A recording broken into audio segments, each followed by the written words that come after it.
여러분들은 남녀관계에서 우리 사귀자 이런 말 언제부터 하고 만났던 것 같으세요? 90년대 여성들과 썸 타다가 관계가 발전할 때 굳이 사귀자, 나랑 만나볼래? 이런 말 먼저 하고 상대방의 동의를 구했던 그런 절차가 없었던 것 같거든요. 저만 그랬나요? 언제부턴가 한국에서 상대방에게 먼저 마음을 고백하는 절차가 있어야 하고 그 뒤에 사귀자는 말을 하고 상대방의 승낙을 기다리는, 그래야 연인 관계가 되고, 이런 것들이 점점 정형화되는 느낌이 있어요. 10년도 더 된 이야기지만 한국에 들어와 있을 때 어떤 여성을 만나고 자연스럽게 썸을 타고 잠자리까지 가졌고 그 뒤로도 계속 만남을 이어갔는데요. 어느 날 갑자기 정색을 하고 묻더라고요. 왜 오빠는 나한테 사귀자고 안 해? 이러면서요. 황당했죠. 제가 애정 표현은 너무 과해서 지나치면 지나쳤지 할 거 못할 거 다 하는 사람인데, 그래서 사귀자고 안 하면 안 사귀는 거야? 이랬더니 불안해서 그렇대요. 아니 대체 뭐가? 지금 자기하고 있는데, 내 모든 걸 다 보여주고 있는데. 그런 절차에 집착하니까 오히려 거기서 감정이 식더라고요. 사실 이렇게 먼저 고백을 한다, 그 뒤에 자기하고 사귀자고 말한다, 상대방이 승낙하면 정식으로 연인관계가 된다, 이거 딱 일본에서 하는 절차 그대로거든요. 체감상 90년대 말 일본 문화 개방부터 예전에 없었던 것 같은 남녀간의 절차들이 우리나라에 전반적으로 퍼진 느낌이 있어요. 어디까지나 개인적인 생각일 뿐입니다. 이처럼 한국에서 남녀관계가 갈수록 정형화, 패턴화되는 경향이 있습니다. 첫 만남 이후엔 어떻게 해야 한다, 데이트 장소는 이럴 땐 이런데, 기념일은 어디까지, 선물은 어떻게, 등등등, 무슨 매뉴얼이나 공식처럼 외우는 그런 느낌? 이런 거 자꾸 만들어내면서 점점 연애에 더 어려움을 느끼는 사람들이 늘어나는 것 같습니다. 저런 거 따지고 있으니까 더 못 만나는 것 같다, 이런 생각도 들어요. 이런 부분들 때문에 한국에 온 외국인들이 남녀관계에서 오해하는 일이 종종 생기곤 하는데요. 한국에 와서 남녀관계에 대한 시각 차이로 해프닝을 겪은 유럽 여성의 이야기입니다. 다른 나라에 갔을 때 문화 차이로 인한 오해는 언제든 발생할 수 있는 일이죠. 특히 남녀 관계라면 더 민감하고 오해가 커질 수 있고요. 유럽엔 많은 국가들이 있기 때문에 각 나라마다 남녀 사이에 지켜야 할 것이나 서로 간의 에티켓은 전부 달라요. 하지만 공통적인 부분은 몇 가지 있죠. 무엇보다 형식적인 부분은 중요하지 않고 서로의 감정이 우선한다는 것, 데이트를 통해 서로를 알아간다는 절차가 없거나 중요하지 않다는 것, 만나고 있는 시간은 서로에게 충실하지만 그 외엔 철저히 프라이버시를 존중한다는 것, 불필요하게 상대의 사생활에 관여하면 집착한다고 느낀다는 것. 그래서 한국 사람들과 유럽 사람들이 호감을 가지게 되면 이런 관점에서 서로 문화 차이를 실감하게 될 거예요. 유럽 국가 중에서도 프랑스는 상대적으로 개방적인 면이 많아요. 한마디로 연애에 자유롭다고 할 수 있죠. 마음이 통하면 만나고 바로 자연스럽게 깊은 관계가 되기도 하고요. 영어로 표현하면 nothing to something 이라고 할까요? 물론 그렇다고 프랑스 사람은 다들 성적으로 문란하다는 선입견은 곤란해요. 그건 사람 따라 차이가 무척 크거든요. 단지 자유롭게 즐기는 사람을 라이프 스타일로 인정하고 이상하게 보지 않는 것뿐이죠. 조금 친하면 키스는 자연스러운 사람도 있고 연인 사이가 아니면 절대 키스하지 않는 사람도 있으니까요. 저도 그렇고요. 그래서 남녀 간에 어떤 절차를 밟아가며 만나야 한다는 것은 거의 존재하지 않는 것 같아요. 난 데이트라는 뜻을 한국에 오고 나서 처음 알았으니까요. 한국에 와서 일하고 있을 때 사무실에 가끔 오는 거래처에 한국 남자가 있었어요. 여러 번 일로 얽히게 되면서 호감이 생겼고 같이 있으면 항상 나와 이런저런 대화를 나누려고 했죠. 둘이 식사도 하고 휴일에 따로 만나기도 하면서요. 그렇게 계속 만나면서 연인 관계가 되었어요. 아니, 나만 그렇게 생각했나 봐요. 어느 날 그가 날 불러 한참 뜸을 들이더니 진지한 얼굴로 내 여자친구가 되어줄래? 하고 영어로 말하더라고요. 뜬금없이 이제 와서 걸프렌드가 되어달라니 그럼 지금까진 뭐였던 거지? 했어요. 나와 잠자리를 가지려고 안 하던 이유가 여자친구가 아니라고 그랬던 건가 싶어 화가 났어요. 그래서 날 놀리는 거야? 라고 화난 목소리로 말했죠. 그는 크게 실망한 얼굴을 하고는 불편하게 해서 미안했다며 바로 가버린 거예요. 난 황당하고 어이가 없었지만 뭔가 꽉 막힌 것처럼 답답해졌어요. 속 시원히 설명해주지 않으면 답답함에 잠을 못 이룰 것 같은 느낌며, 이 문제는 유럽 사람들 코드를 정확히 아는 사장님만 대답해줄 수 있을 것 같아 개인 상담을 부탁했어요. 과연 내 이야기를 한참 듣더니 바로 직구를 날리더라고요. 넌 계약서 들고 온걸? 눈앞에서 찢어버리면 어떤 기분이겠어?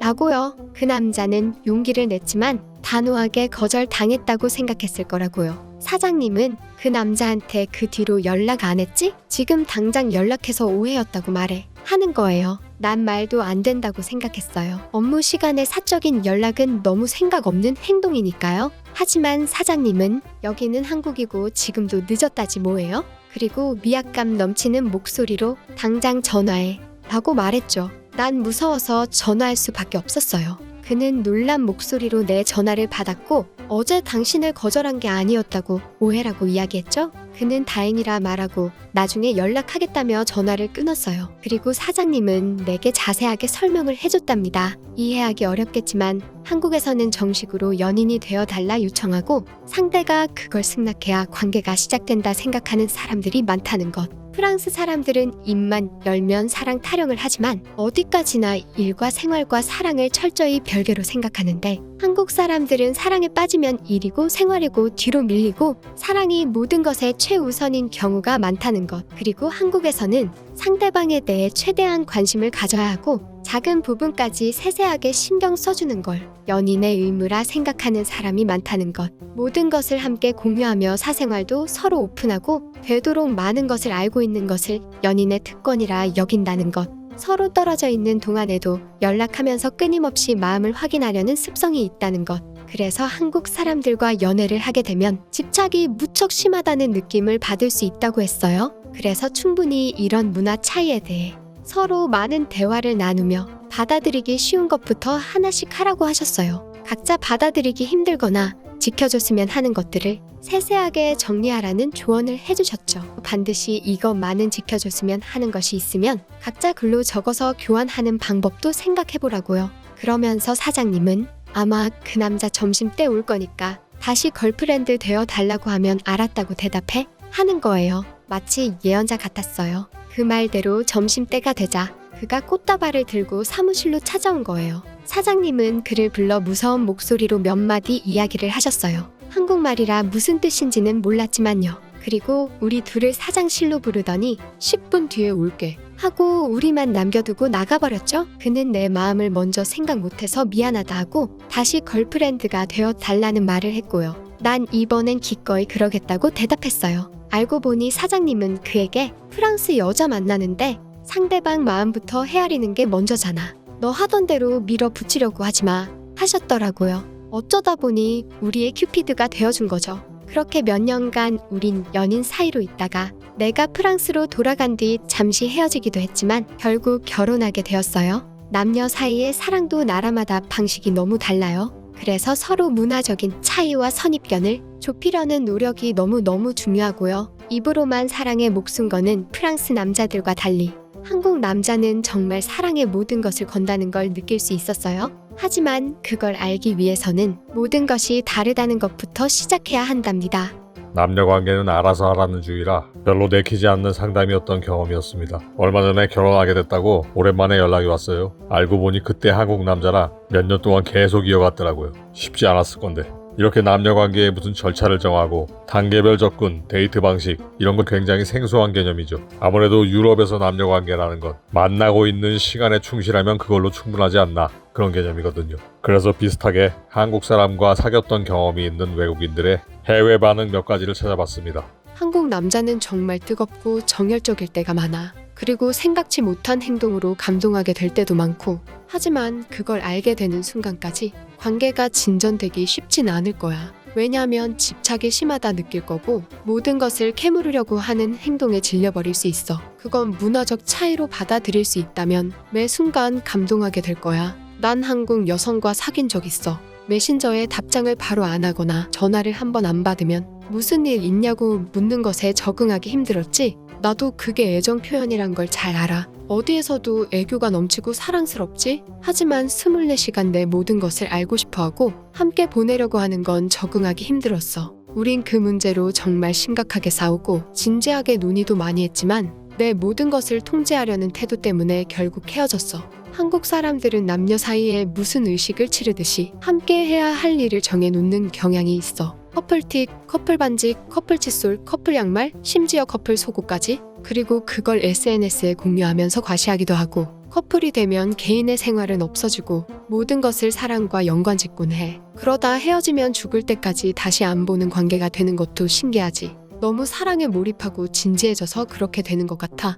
네, 한국 사람과 사귈 때 장단점을 극명하게 잘 보여준 반응 몇 가지를 봤고요. 이처럼 상대방 생각하지 않고 하던 대로 밀어붙이면 깊은 관계로 발전하기 어려워요. 상대를 알려고 하지 않으면서 나만 알아달라고 하면 그게 무슨 설득력이 있겠습니까? 이건 한국 사람들끼리도 마찬가지죠. 형식이나 절차에 선입견과 편견에 사람을 갖다 맞추려고 하면요. 정작 중요한 마음이 뒷전으로 밀릴 수 있다는 거 반드시 주의하셔야 합니다. 그래서 남녀 관계는 물론이고 어떤 관계라도 내가 하던 대로 먼저가 아니고 상대방의 입장에서 있는 그대로 봐주는 것이 먼저라는 말로 오늘 영상 마무리하겠습니다. 영상이 재미있었다면 구독과 좋아요 그리고 멤버십 회원에 가입하시거나 슈퍼땡스를 통한 후원도 가능합니다. 멤버십에 가입한 분들은 회원 전용 배지와 함께 더욱 재미있는 경험담이 담긴 회원 전용 영상을 보실 수 있고요. 슈퍼땡스를 후원하는 방법은 지금 화면에 나오는 대로 내용을 참조하셔서 직접 후원할 금액을 선택하실 수 있습니다. 슈퍼땡스로 후원된 금액은 전액 어려운 이웃들을 위해 기부할 예정입니다.